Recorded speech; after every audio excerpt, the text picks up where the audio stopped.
So, good afternoon students.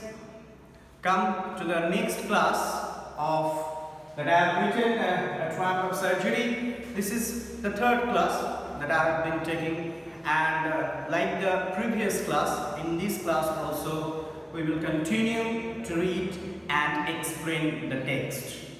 I feel so far you have understood. So let's start the next part. So the previous class we just discussed that our narrator, the veterinary surgeon, he already had made a plan and he came to take Tricky at his surgery, and he told Mrs. Pomfrey that for the betterment of your pet, it is very much required that Tricky should be taken at his surgery for the treatment. Now, what was the reaction of Mrs. Pomfrey at this proposal from the doctor? So let's start. The poor lady almost swooned. Yeah, swoon means as if lost her sense, become senseless, because the lady could not think that she would lead her days without Tricky. So from this we can understand that how much Mrs. Pomfrey would like Tricky. She was sure he would pine and die if he did not see her every day. Here pine means crying or making sorrows. These are so Mrs. Pomfrey becomes very tough. It becomes very tough for Mrs. Pomfrey to lead her days without Tricky. But I took a firm line. Tricky was very ill and this was the only way to save him. In fact, I thought it best to take him without delay, and followed by Mrs. Pomfrey's wailings, I marched out to the car carrying the little dog wrapped in a blanket. But our narrator actually was very much firm, and our narrator told Mrs. Pomfrey that this is the only way to save your pet. Because if I do not take your save at the surgery, we could not save him. We may not or might not save him. So our narrator immediately he had wrapped Tricky in a blanket, and he had taken him towards his car. The entire staff was roused and maids rushed in and out, bringing his day bed, his night bed, favorite cushions, toys and rubber rings, breakfast bowl, lunch bowl, supper bowl. See, these are the different things that Mrs. Pomfrey had bought for his pet dog only.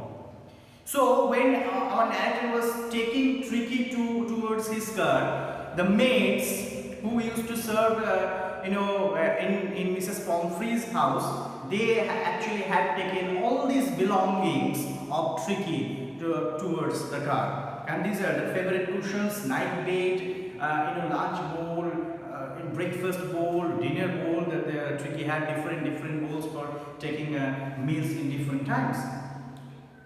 Realizing that my car would never hold up the staff, I started to drive it. But our narrator did not care for. Our narrator could know my car did not have so much space to keep all these things, so he just started to drive. As I moved on, Mrs. Pomfrey, with a despairing cry, threw an armful of the little coats through the window. I looked in the mirror before I turned the corner of the drive. Everybody was in tears. So can you imagine? A doctor is taking a pet dog for its treatment, and people, they are crying. So from these we can understand how Tricky was so lovable, how important to Mrs. Pomfrey, not only to her, but also to all the other maids, all the other members of her family. So our narrator could see that everybody was in tears. Out on the road, I glanced down at the pathetic little animal gasping on the seat by my side. I patted the head, and Tricky made a brave effort to wage his tail. Poor old lad, I said. You haven't a kick in you, but I think I know a cure for you. So our narrator actually saw, and our narrator took pity at Tricky, because Tricky was just lying beside our narrator inside the car, and he was gasping. Gasping means panting. Panting means Tricky was taking heavy breath, and our narrator tapped Tricky, saying, as telling us, poor old lad. And our narrator also told that, I know you haven't a kick in you. Kick in means you haven't energy in him. But our narrator also told that he knew the treatment for Tricky. As our narrator told, I know a cure for you. So this is here, we have completed, this is the first part of this poem. So we will again have to learn, we will continue that this is the first part of this.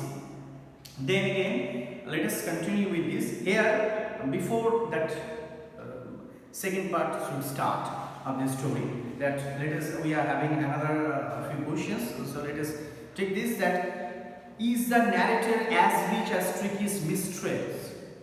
How does he treat the dog? Why is he tempted to keep Tricky on a permanent guest? Why does Mrs. Pomfrey think the dog's recovery is a trial of surgery? So I think that you have all understood so far. Now these episodes, that next part, actually it would be at the surgery of our narrator, where our narrator had already taken Tricky for his treatment, and you have a few questions over there, that whether our narrator, the veterinary surgeon, is he as rich as Tricky's mistress? The most important question from this part, that we will have to get the answer from these, that how does he treat the dog? This is a very important question. Now and then it comes in the exam, that how does the veterinary surgeon treat the dog at his surgery, and why is he tempted to keep Tricky as a permanent guest? That's a very important questions, and to know the answer, let's start. We will find the answer of this question from this next part as well. At the surgery, so our narrator had taken Tricky to his surgery.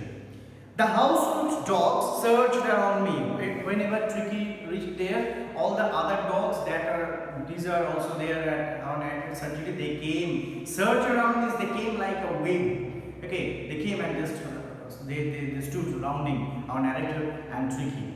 Tricky looked down at the noisy pack with dull eyes, and when put down, lay motionless on the carpet. The other dogs, after sniffing around him for a few seconds, decided he was an uninteresting object and ignored him. So the other dog came round and they sniffed Tricky, but they actually did not find any interest in this object. They found this an uninteresting object, and they actually went from there, ignoring Tricky. I made up a bed for him in a warm, loose box next to the one where the other dogs slept. For 2 days, I kept an eye on him, giving him no food but plenty of water.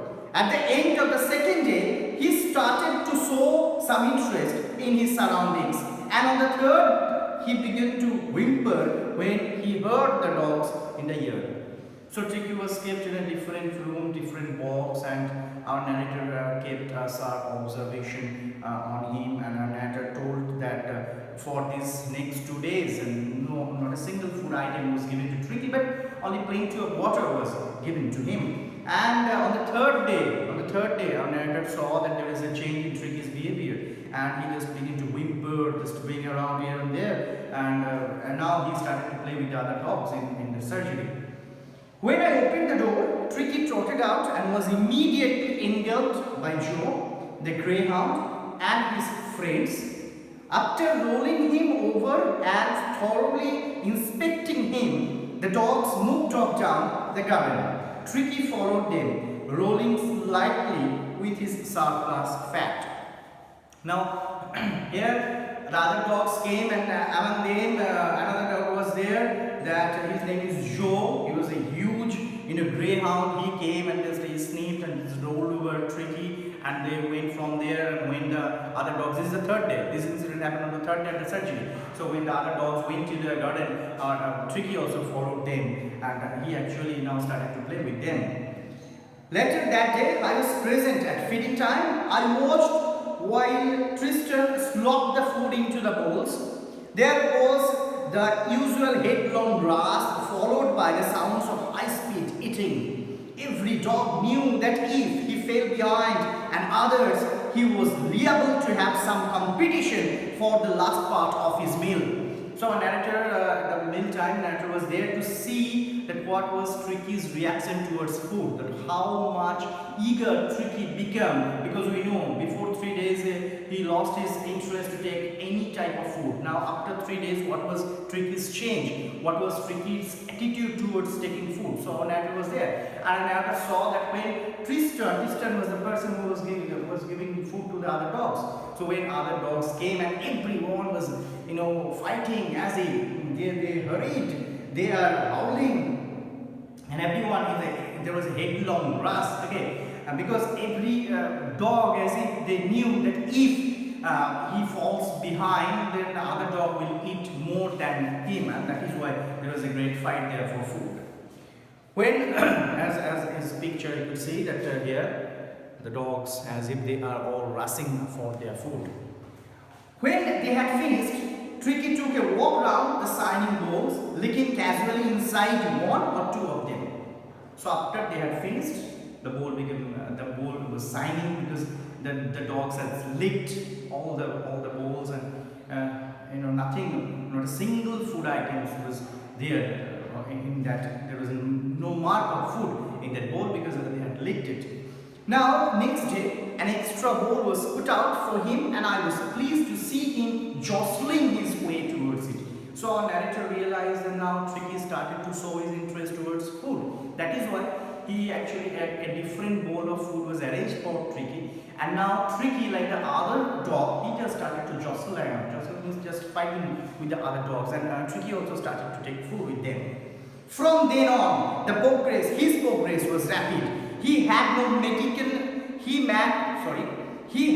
medicinal treatment for any kind, but all day he ran about with the dogs, joining in their friendly scribblings. Now, on the 4th day onwards, narrators observed that Tricky's progress was rapid. Now, Tricky is, recovering from that illness, but this is surprising that the question was what type of medicine or what type of treatment was given to Tricky. Here is the answer, that no medicinal treatment at all was given to Tricky. Only the treatment was for 3 days, not a single food item was provided to Tricky. For the last 3 days, only water, plenty of water was given to him, and that is the treatment. So you should remember this must be the most important point, and question comes now and then that what is the treatment that the doctor had given Tricky, and that is the answer. Now he had no, that I told, and as if joining in their friendly scrimmage means they are all howling, playing, and all this. Tricky also joined with the other dogs. He discovered the joys of being bowled over, tramped on, and squashed every few minutes. Now there is a change in the pre-reading also. When I was briefing, when I was telling the story in Axel, I told that it is a different life for Tricky. Now Tricky also started to enjoy this, because at home, at Mrs. Pomfrey's home, Tricky used to live alone. Tricky had a very lavish life, but here at the surgery, he got the opportunity to play with the other dogs. Now Tricky started to enjoy this. He was just bowled over, trampling around, squeezed. Every few minutes, other dogs are coming and squeezing him like this. He became an accepted member of the gang, an unlikely, silky little object among the savvy crew, fighting like a tiger for his share at mealtimes and hunting rats in the old hen house at night. So, Tricky, this is the new experience for Tricky.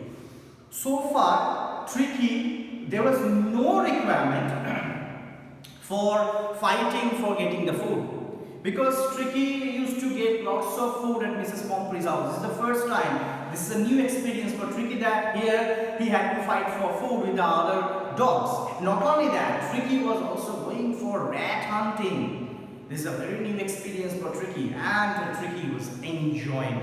And Tricky also was an accepted member among this gang. He had never had such a time in his life. Mark this line. He had never had such a time in his life, because this is the time that Tricky started to enjoy, and this is the first experience that Tricky had in his life. All the while, Mrs. Pomfrey hovered anxiously in the background, ringing a dozen times a day for the latest bulletins.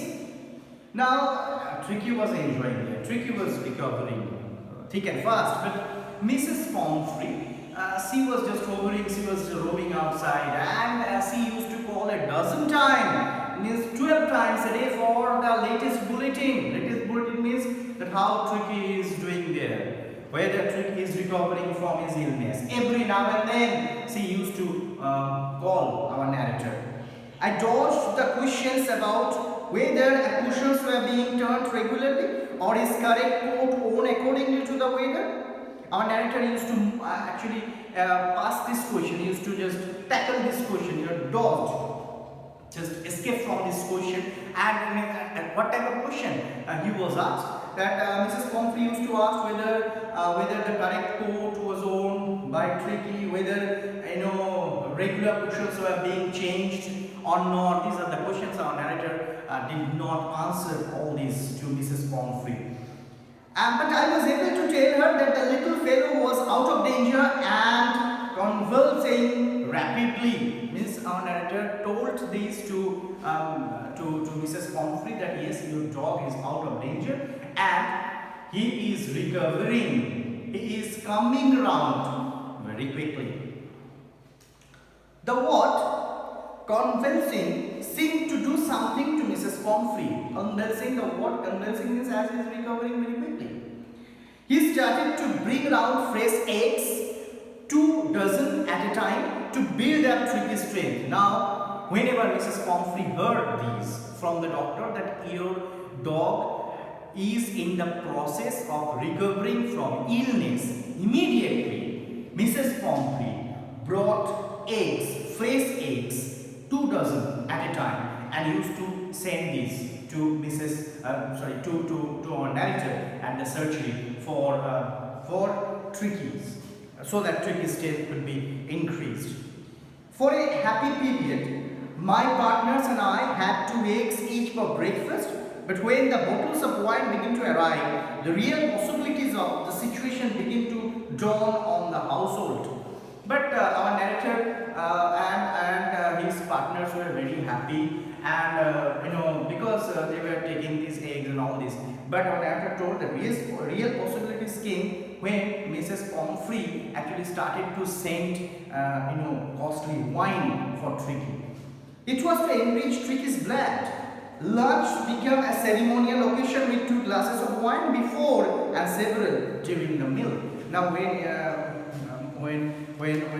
actually Pomfrey when she had sent all these to our narrator at the surgery, narrator did not give this all to Tricky. They started to enjoy this costly wine, and mealtime and dinner time, everything. We could hardly believe it when the brandy came to put a final age on Tricky's constitution, and it was followed by brandy. It's very costly wine. So Mrs. Pomfrey, no problem. Actually, money is not a problem. She was so rich that expensing money was not a problem for Mrs. Pomfrey. So she used to send these brandies, very costly, for Tricky's, to strain Tricky's blood, to increase Tricky's blood. For a few nights, the fine spirit was rolled around, inhaled and reverently drunk. Just mark this word, reverently drunk. Reverently, the word stands for respectfully. Means this wine is so costly that our narrator is telling that he is not so rich that he could buy this wine with his own money. But as Mrs. Pomfrey was sending this for Tricky, now our narrator, along with his partners, they started to take this wine, and they had great respect towards it. They were days of deep content, starting well with the extra egg in the morning, improved and sustained by the midday wine, and finishing luxuriously round the fire with the brandy. So really, it was a great days for our narrator and the partners. Why? They were starting their days with extra eggs in the in the breakfast. In the midday they had the wine, and before going to the bed at night, after taking the dinner, they were sitting around the fire with a glass of brandy. And all these eggs, wine, brandy, all these things had been provided by Mrs. Pomfrey only for Tricky. But our narrator did not give it to Tricky at all, because our narrator knew, we also know, Tricky's problem was overfeeding. It was a temptation to keep Tricky on as a permanent guest, but I knew Mrs. Pomfrey was suffering, and after a fortnight felt compelled to phone and tell her that the little dog had recovered and was awaiting collection. Now our narrator, actually there is a temptation. Our narrator was very much interested, very much tempted to tell that, very much tempted that Tricky should be taken with them. Okay, and if they would take Tricky as a permanent guest, then they would actually would get all these things. But our narrator actually came out from this decision, and ultimately he just told Mrs. Pomfrey that after a fortnight, we know that the narrator could realize Mrs. Pomfrey was suffering from this. So after a fortnight, our narrator made a call to Mrs. Pomfrey and told that your dog recovered, your dog came around, is a phrasal verb of recover from illness. So come around and is waiting to be collected. Within minutes, about 30 feet, within minutes. So whenever our narrator told this to Mrs. Pomfrey that you could take your dog with you, within minutes, about 30 feet of gleaming black metal drew up outside the surgery. About 30 feet of gleaming black metal. This is the length of that car. This is a car, points to the car. You should know this car is known as limousine. Limousine is that companion of that car. That so large car of black metal, about 30 feet at length. Mrs. Pomfrey came. The safer opened the door, and I could just make out the figure of Mrs. Pomfrey almost lost in the interior. It's so large a car. So the safer, the driver, he just opened the door, and our narrator could see that Mrs. Pomfrey was sitting inside the car. Her hands were tightly clasped in front of her. Her lips trembled. Oh, Mr. Harriet, do tell me the truth. Is he really better? Still, Mrs. Pomfrey was not ready to believe that Tricky has recovered from his illness, and still Mrs. Pomfrey was very much scared that if something had happened to him. And now, with a very shaky voice, Mrs. Pomfrey was asking this to our narrator, that tell me please, whether has he recovered from illness? Is it true? Yes, he is fine. There is no need for you to get out of the car. I will go and fetch him. So our narrator told, okay, Mrs. Pomfrey, you just keep on sitting here. I'm going and fetch means to bring Tricky for this.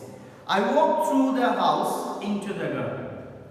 A mass of dog was hurtling round and round the lawn in the midst, ears flapping, tail waving, was the little gold figure of Tricky. So when our narrator went in the garden, our narrator saw that Tricky was playing with the other dogs, and Tricky was very much enjoying the days. In 2 weeks, he had been transformed into a little herd muscle animals in only 2 weeks, because Tricky had lots of exercise, lots of games with the other dogs here. So Tricky became hard muscles, very energetic. It is very energetic dog. He was skipping up well with the back, stretching out in the great bounds, with chest almost bursting the ground. And Tricky also had learned all these exercises from the other dogs, and he was playing with them, and these exercises helped a lot to build Tricky's physics. I carried him back along the passage to the front of the house. The safer was still holding the car door open, and when Tricky saw his mistress, he took off from my arms in a tremendous leap and sailed into Mrs. Pomfrey's lap. So our narrator had taken him, and whenever Tricky could see that he is owner was sitting inside the car, he had a tremendous means huge jump from our narrator's lap, and he just ran quickly towards Mrs. Pomfrey. She gave a startled "oh" and then had to defend herself as he swarmed over her, licking her face and barking. Now Tricky actually jumped over Mrs. Pomfrey and started to lick her and barking also. Actually, this is the enjoyment, this is the joy, this is the happiness that Tricky was expressing because he could see his mistress after 15 days. During the excitement, I helped the chauffeur to bring out the beds, toys, cushions, covers and bowls, none of which had been used. Now this is interesting. All have been given with our narrator to use for Tricky, but our narrator told that none of these things was in use. And the car moved away. Mrs. Pomfrey leaned out of the window. Leaned out means stooped forward, bent forward, from inside the car. Mrs. Pomfrey leaned forward and just waved her hand. Tears shone in her happiness. Mrs. Pomfrey was so happy that she started to cry. Tears was rolling down his eyes. Her lips trembled. "Oh, Mr. Harriet," she cried. Actually, she thanked the doctor and told, "Oh, Harriet, how can I ever thank you? This is a triumph of surgery." And he told the doctor that this is the triumph of surgery, and she was excessively happy after getting Tricky, and she went with Tricky. That is the end of this text. Now, there's a few questions over there. We could discuss these questions. So later on, we may discuss this question. But up to this, I understand, or I feel that you have understood this text. Still, if you have any question, write down this phone number. You can call this and ask this question. The phone number is 740-0016. Just write down this phone number. If you have any question, you just ask me over this phone, and I am telling you I will try my best to reach to you with my answer. Till then, goodbye.